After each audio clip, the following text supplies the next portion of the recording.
Hi friends, मैं लक्ष्मी संगीत की दुनिया में आप सभी का स्वागत करती हूँ। और मैं आप सबको एक देवी गीत सुनाने जा रही हूँ। पसंद आए तो कमेंट में ज़रूर बताना।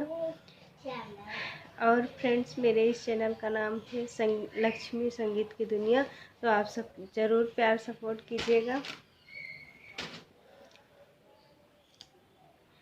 पातरी पातरी भवानी माता गोड़वा घुंघरू बांधे, गोड़वा घुंघरू बांधे हो। माता पातरी हई कारी हैया चलते छवि लाग, बहुत नीक लागई हो। माता पातरी हई कारी हैया चलते छवि लागई, बहुत नीक लागई हो।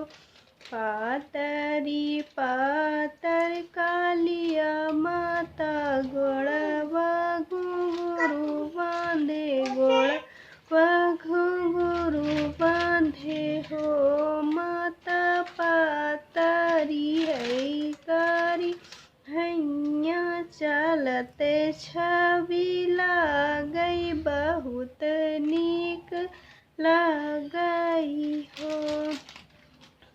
पातरी पातर दुर्गा